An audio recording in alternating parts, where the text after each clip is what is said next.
without me being able to tell you what or how the station got into effect, besides this photo, I can give you a bit of history around the town that might be able to give you some information besides that photo. Weymouth was founded in 1783 and was a hub for loyalists after the American War of Independence. As the town expanded, so did the businesses.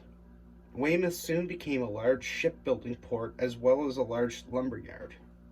So that in itself was an industry. The lumber would have left on the ships. The ships themselves may have just loaded the lumber onto themselves and taken them to the new, businesses.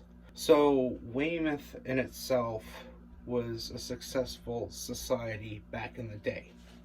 100 years after the town had made itself known, sod in Yarmouth was beginning to be turned to make way for a new railway. Not long after that, plans for a railway running through Weymouth would be drawn up. In 1879, the Sissibur Bridge and Weymouth Railway Station would see its first train. And there would have been a siding there to load lumber onto flatbeds to be taken away by the trains going back and forth through Weymouth. And I have no other information that is sustainable on this piece of paper that is in front of me to give you any more information about this town. But what I can give you is a little bit of information about the other railway in Weymouth. Because despite me wanting to leave these two videos as singularities upon this channel, I've decided and come to the decision that both of these videos shall be merged together into this composite of crap. Because I don't have enough information for either one of these videos, so this is just how it's gonna be. Now, a steam locomotive built by the Robb Engineering Factory in Amherst to the order of the Windsor and New France Railway arrived at Weymouth on September 3rd, 1897. Also by Dominion Atlantic Railway Freight, the locomotive, shipped on an ordinary railway flat car, had waited several hours at Digby the day before and attracted a large number of people from the town who came to the station to see it. The arrival of the locomotive at Weymouth was a cause of great excitement. It took time to unload from the flat car onto a special wagon and haul it over the rough woods road from Weymouth to Riverdale. And there was an ample time for people to come from some distance to see it. This is the Weymouth and New France Railway. And this is a little bit of the story. It took 8 yokes of oxen in 2 days to haul it over the rough forest road to Riverdale, the end of the Weymouth and New France Railway track at the time. The locomotive had a brass oil lantern as a headlight, mounted in front of the stack, a brass bell, and a steam whistle. Supplied with the locomotive was a tender to carry fuel and water. The tender, as usual, was coupled immediately behind the locomotive. The locomotive and tender were painted black. Along both sides of the locomotive, in yellow letters, was painted the name of Maria Theresa. Along both sides of the tender, in yellow paint, was W and NFRY. The wood-burning locomotive was mounted on 2 trucks of 4 wheels each. The trucks were arranged on pivots so they could turn to follow the rough track, and each truck had 2 steam cylinders to provide locomotive power. And they had these weird things.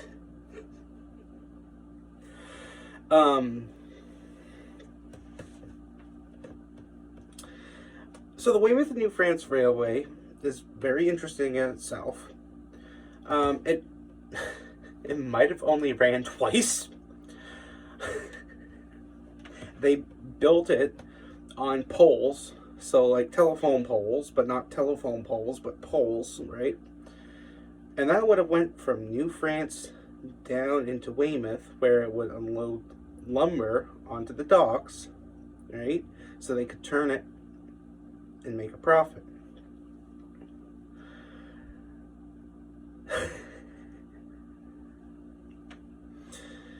They used to haul it by oxen, and they did up until the one trip in 1907 when everything caught on fire and the tracks were gone. And then they just started hauling it by oxen again.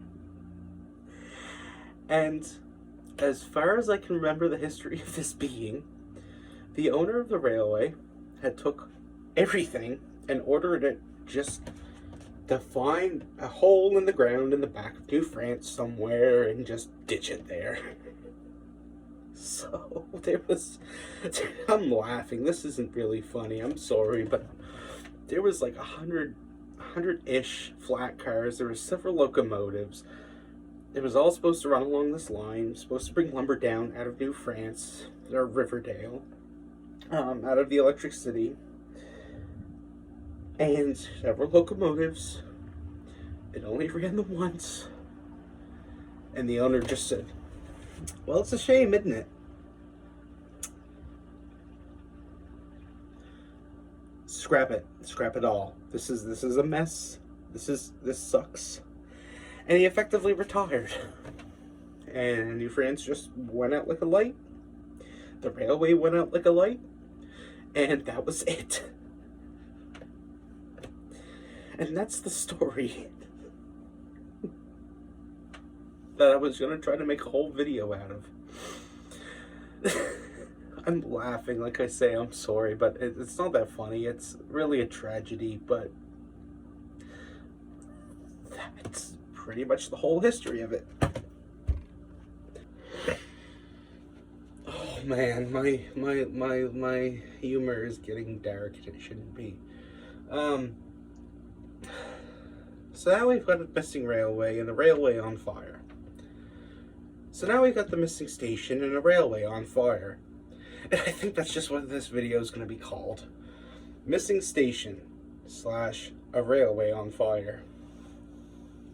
So this fire in 1907 isn't to be confused with a fire in October of 1929, by the way. Don't confuse the two, because there was more than one fire in Weymouth. Moving on, in 1989, the federal government had effectively shut down all passenger service west of Kentville. More information of that is on my Dominion Atlantic Railway video. And now we get into a bit of a mystery, which I've already mentioned, but it's a mystery. Station. We know it existed. There's enough evidence to prove, but for some reason, it's gone. It's just gone. If there's any Star Wars fans out there, there's a scene in Attack of the Clones where Obi-Wan Kenobi goes to find this mysterious cloning facility on Kamino, and when he goes into the Jedi archives, the woman there's just like, "Yep, don't know what to tell you, mate. That planet just doesn't exist." And Obi's like, "What?"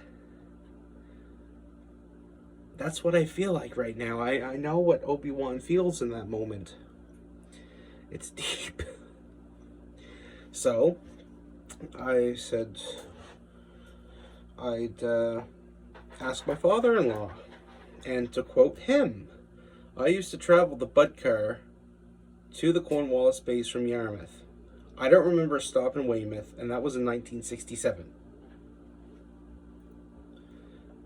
With that being said, he also said he doesn't remember there being a station there in 1967, so...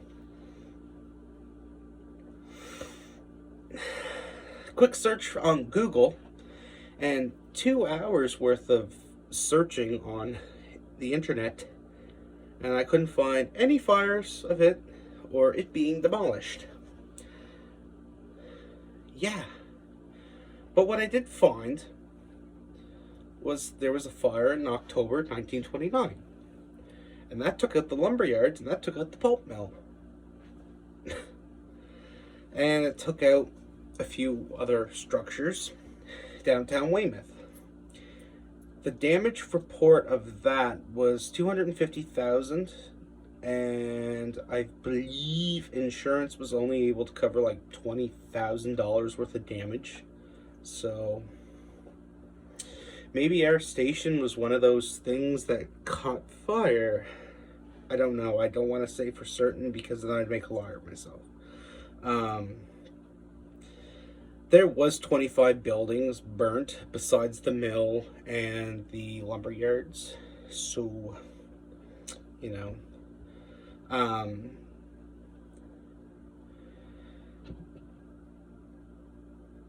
yeah. But despite all this, there is good news. We stopped into the Sissebu Falls building here today. I was talking with a woman there who had slipped a bit of information to me that I would like to share with you guys.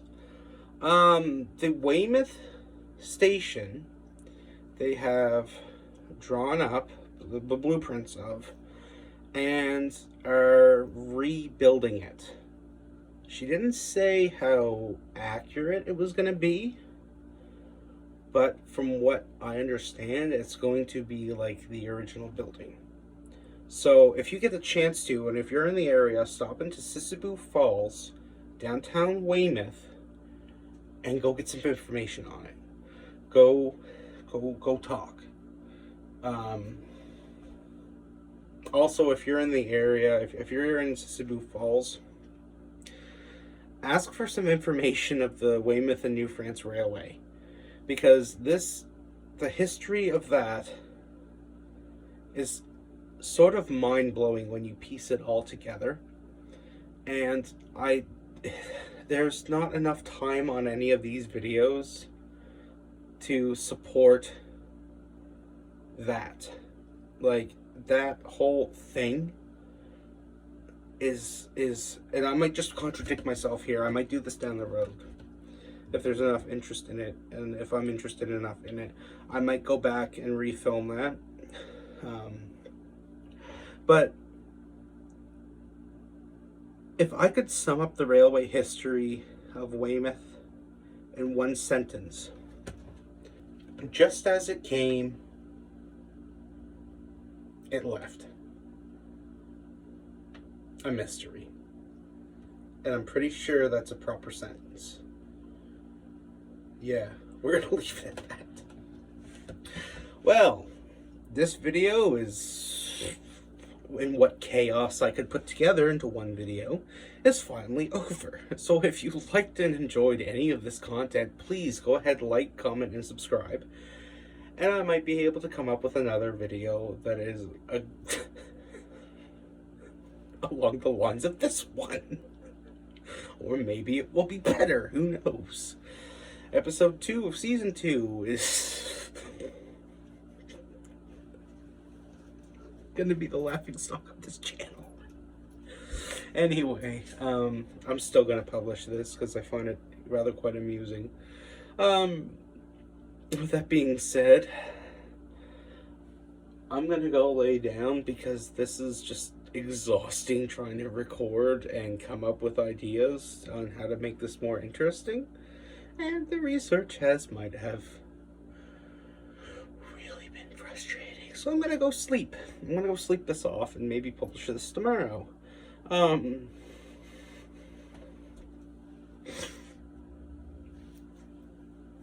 Maybe have a shower too and cry myself to sleep.